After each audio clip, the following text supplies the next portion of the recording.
Hello everyone, जय श्री कृष्ण समस्त को पवित्र जन्माष्टमी उपलक्षे समस्त मो तरफ हार्दिक अभिनंदन और शुभकामना। स्वागत करुच्ची मु मो मिनी ब्लॉग को संदीपिका वर्ल्ड को।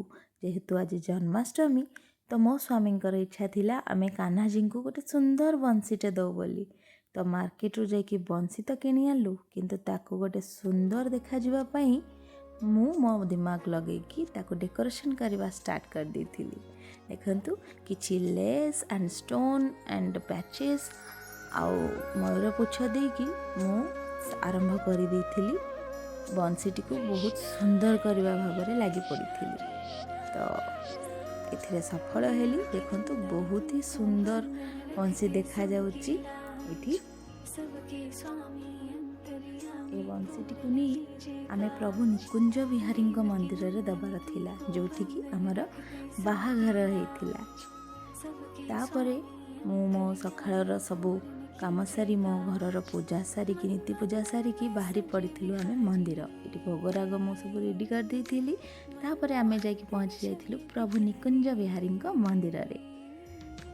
देखंतु एटी मंदिर रे पूरा लंबा लाइन लगी थिला, बहुत ही भीड़ होइथिला। किंतु लाइन रे छिड़ा होगी प्रभु को दर्शन करिवार मजा ही किछि अलगा। तापर आमे एठी गोटे कुन्नी बालकृष्ण को देखा पाइथिलु। देखंतु सी भी खरा रे केते मजा नौचंती, केते एंजॉय करूचंती। सी तांको बंसी फुंकिबा को कहिथिलु जे सी किछि एई भाबरे बंसीटा फुंकिथिले। से जहाँ भी हो बहुत ही क्यूट देखा जाउथिले। तापरे मु मोर दीप जाली देइथिली। तापरे आमे धीरे धीरे लाइन को क्रॉस करिकी आमे मंदिर भितर को प्रवेश करिथिलु दी जण जाक।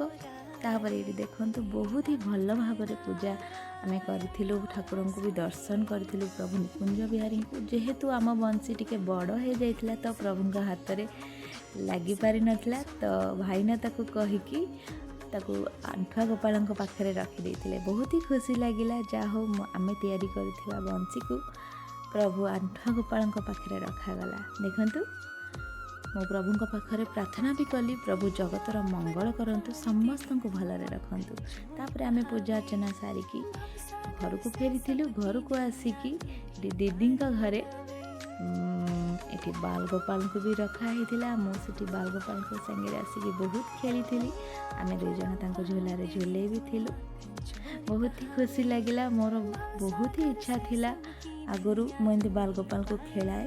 तापरे आज मो लाइफ रे आउ गोटे बड़ मिराकल होईची। मो आंटी घरे जाके पहुँची। हाँ आज्ञा, आंटी होउचंती जे कि मोर कुन्नी भौणी आंचल, और से मोर माठ भी अधिका। तो आंटी डाकी धन आस पूजा करवा। तो ता सबुठु बड़ विषय है आज मते सुजोग मिली कान्हाजी सेवा करने। देखंतु आउ से सुजोगटी मते मो कुन्नी भौणी आंचल देइथिला जे दीदी आज तुम्हें कान्हा को रेडी कर, तुम्हें सज कर दियो कान्हा को। तो मोर छोट बेलू बहुत ही इच्छा थिला। जा हो प्रभु से इच्छा भी मोर पूरण कले। अशेष अशेष धन्यवाद प्रभु, तुम्हें मोर धीरे धीरे सब इच्छा पूरण करुच।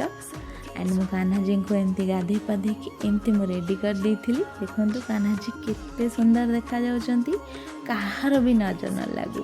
तापर मु कान्हाजी को तांको आसन रे स्थापन कर देइथिली।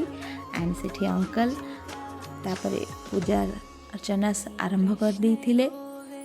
सब भोगराग मु स्टार्टिंग रो काटी कुटी रेडी कर देइथिली। आंटी मोर मिसिकी सब रेडी कर देइथिलु।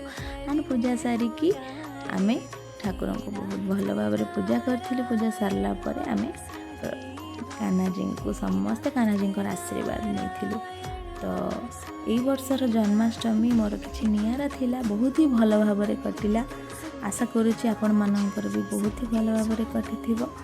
समस्ते भलरे रुहंतु एंड खुशी रे रुहंतु। कान्हाजी समस्त को भलरे रखि थांतु। आउ थरे आपण मानकु शुभ जन्माष्टमी। रहूची। जय श्री कृष्णा।